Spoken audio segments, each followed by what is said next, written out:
नमस्कार दोस्तों, जय श्री कृष्ण, राधे राधे।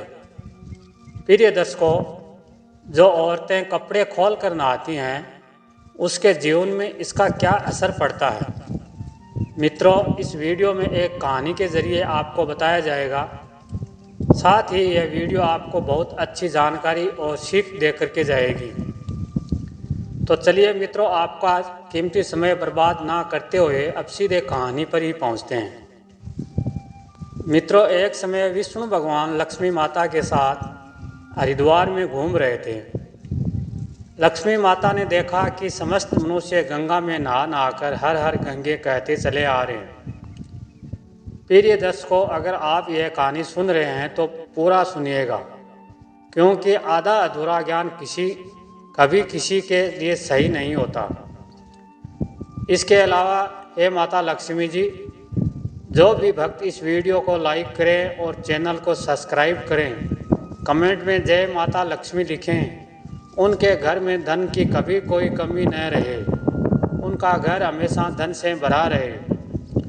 दोस्तों, जब माता ने देखा कि समस्त मनुष्य गंगा में नहा नहाकर हर हर गंगे कहते चले जा रहे हैं, परंतु सभी दुखी और परेशान हैं, तब लक्ष्मी माता ने बहुत आश्चर्य से भगवान विष्णु से पूछा, गंगा में इतनी बार स्नान करने पर भी इनके पाप और दुखों का नाश क्यों नहीं हुआ?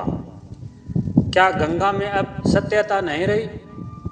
भगवान विष्णु ने कहा, गंगा में तो वही सामर्थ्य है, परंतु इन लोगों ने पाप नाशिनी गंगा में स्नान ही नहीं किया, फिर इन्हें लाभ कैसे हो? लक्ष्मी जी ने आश्चर्य से कहा कि स्नान कैसे नहीं किया? सभी तो नहाकर जा रहे हैं, अभी तक इनके शरीर भी सूखे न हैं। भगवान विष्णु ने कहा, ये लोग तो केवल जल में डुबकी लगाकर आ रहे हैं, तुम्हें कल इसका रहस्य समझाऊंगा। दूसरे दिन बहुत जोर की बरसात होने लगी, गलियां कीचड़ से भर गई। एक चौड़े रास्ते में एक गहरा गड्ढा था, चारों ओर कीचड़ भरा हुआ था, और भगवान विष्णु जी ने लीला से वृद्ध रूप धारण कर लिया और विवश की तरह गड्ढे में जाकर ऐसे लेट गए जैसे कोई मनुष्य चलता हुआ गड्ढे में गिर जाता है और निकलने की चेष्टा करने लगा और निकल नहीं पा रहा। लक्ष्मी जी को उन्होंने यह समझाकर गड्ढे के पास बैठा दिया कि देखो, तुम लोगों को सुना सुना कर यूं पुकारती रहो कि मेरे वृद्ध पति को अकस्मात गड्ढे में गिर गए हैं, कोई पुण्य आत्मा इन्हें निकाल कर इनके प्राण बचाए और हम असहाय की सहायता करें। और भगवान विष्णु ने यह समझाकर, जब कोई गड्ढे में से मुझे निकालने को तैयार हो तब इतना और कह देना कि मेरे पति सर्वथा निष्पाप हैं, इन्हें वही छुए जो खुद भी निष्पाप हों। यदि आप निष्पाप हैं तो इनके हाथ लगाइए, नहीं तो हाथ लगाते ही आप भस्म हो जाएंगे। लक्ष्मी जी तथास्तु कहकर गड्ढे के किनारे बैठ गए और आने जाने वाले लोगों को सुना सुना कर भगवान विष्णु जी की सिखाई हुई बात कहने लगी। गंगा में नहाकर लोगों के दल आ रहे थे और सुंदर युवती को यूं बैठी देखकर कईयों के मन में पाप और कईयों को कुछ धर्म का भय हुआ। कई कानून से डरे और कुछ लोगों ने तो लक्ष्मी जी को यह भी सुना दिया कि मरने दे बूढ़े को, क्यों इसके लिए रोती है। और कुछ दयालु चरित्रवान पुरुष थे, उन्होंने उस युवती के पति को निकालना चाहा, परंतु लक्ष्मी जी के वचन सुनकर वे भी रुक गए। उन्होंने सोचा कि हम गंगा में नहाकर आए हैं तो क्या हुआ, पापी तो हैं ही, कहीं सहायता करते समय हम भस्म ना हो जाएं। इस स्त्री के कथन के अनुसार हम खुद भस्म ना हो जाएं, किसी का साहस नहीं हुआ। सैकड़ों आए, सैकड़ों ने पूछा और चले गए।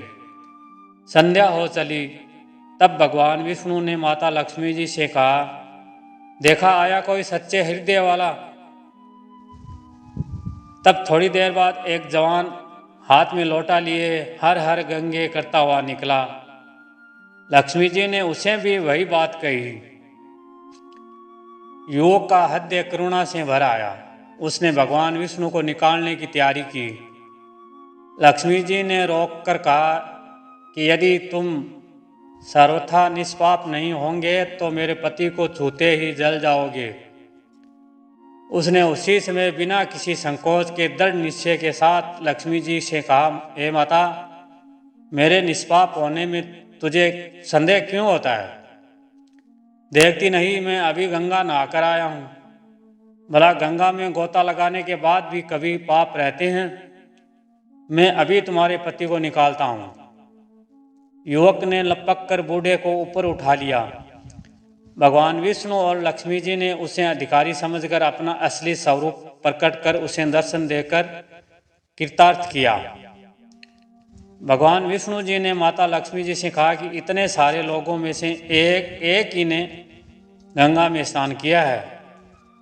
इसी दृष्टांत के अनुसार जो लोग बिना श्रद्धा और विश्वास के केवल दम के लिए गंगा स्नान करते हैं, उन्हें वास्तविक फल नहीं मिलता। परंतु इसका यह मतलब नहीं कि गंगा स्नान व्यर्थ जाता है। गंगा स्नान का बहुत पुण्य भी मिलता है। निवस्त्र होकर स्नान करने के पीछे एक पौराणिक कथा का उल्लेख यह भी है कि एक बार गोपियां सरोवर नदी में स्नान कर रही थी। वह पूरी तरह निवस्त्र होकर स्नान कर रही थी। ऐसे में बाल कृष्ण वहां आकर सभी गोपियों के वस्त्र छुपा देते हैं।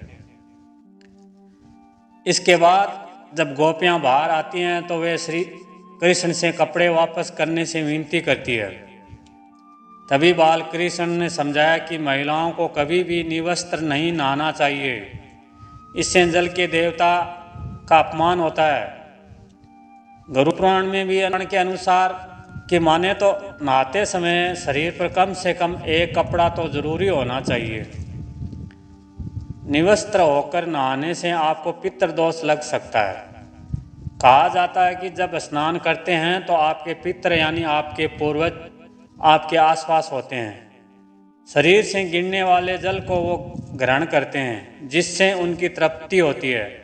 ऐसे में आपके निवस्त्र होकर नहाने से वह नाराज हो जाते हैं, जिससे व्यक्ति का बल, धन और सुख समृद्धि सब नष्ट हो जाता है।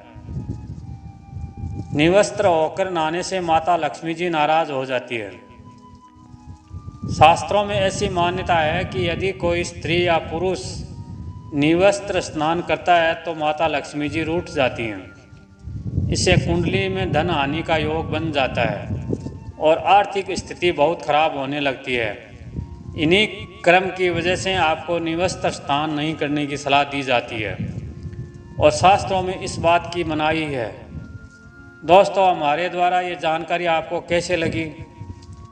अगर आपको वीडियो पसंद आए तो लाइक ज़रूर करना, चैनल को सब्सक्राइब करना। धन्यवाद।